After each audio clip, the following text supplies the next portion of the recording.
Hello, ladies and gentlemen. Welcome again to Brain Gist. This is Dr. John. I'm bringing you episodes today about sleep and coffee. You will observe in the last two videos of mine, I've been concentrating on sleep because of the importance of sleep, having a very good and refreshing night's sleep. And there's quite a very big number of people having sleep problems, judging by the presentations in my clinic. And then if I extrapolate to the wider world, I believe quite a lot of people, a huge number of people suffer from sleeplessness. So, and certainly there's some habits that we all practice that we probably underestimate their impact on our sleep. And that's why I want to talk about coffee today.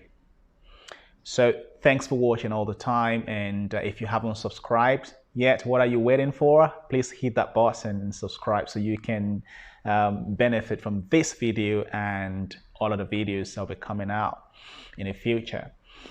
So coffee drinking, it's has a very long history. Humans have been drinking coffee for quite a long time, and we know studies have shown it's got a lot of benefits, not just a short-term benefit of giving energy and helping us stay through the rest of the day, beyond replenishing our energies and helping us stay focused for the rest of the day or get through the day. It's believed coffee drinking can be protective against certain types of cancers and perhaps give some benefits, other benefits. But then, if not taken in moderation, it can have some adverse effects as well, particularly on sleep, and people tend to underestimate that. So when we talk about the potential impact of coffee on sleep, we need to think about how much of coffee we drink in a day and how late in the day we drink coffee. When you drink coffee, the active ingredient that acts on the brain is caffeine. And what it does basically is it antagonizes a chemical in the brain that we call adenosine. The longer you've been awake, the longer you've been working, going about your day, the higher the levels of adenosine in the brain.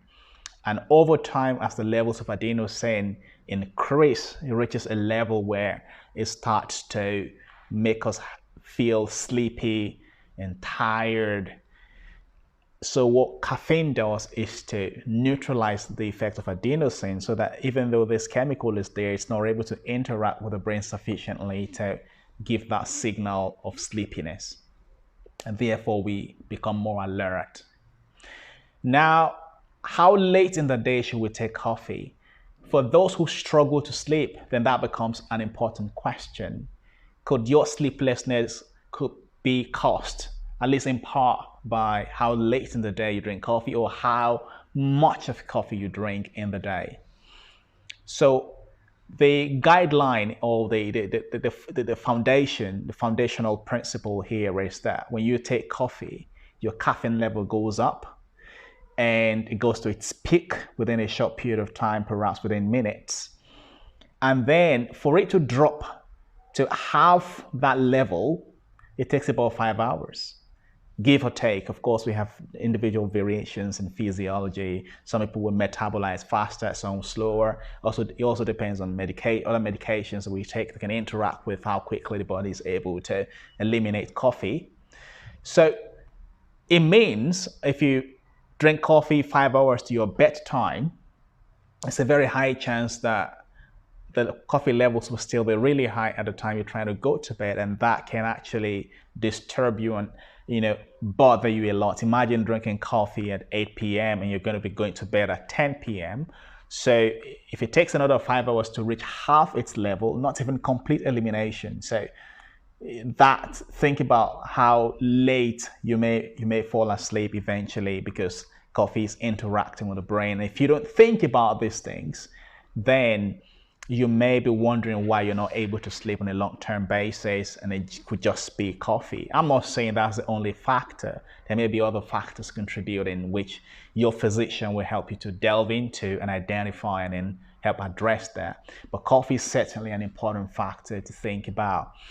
So as a general rule of thumb, I would say it's best to not take coffee within 5 hours from your bedtime.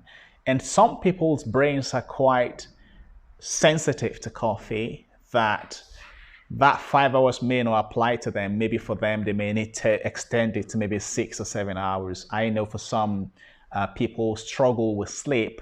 Some experts will say don't drink coffee after lunchtime, so before anything after 1 p.m. or so. But I think our physiologists differ, and you would need to, find what works for you. For me, I think I can get away with drinking coffee as late as 7 p.m. But of course, probably not the most concentrated form of coffee, perhaps just a latte and not going for an espresso at 7 p.m.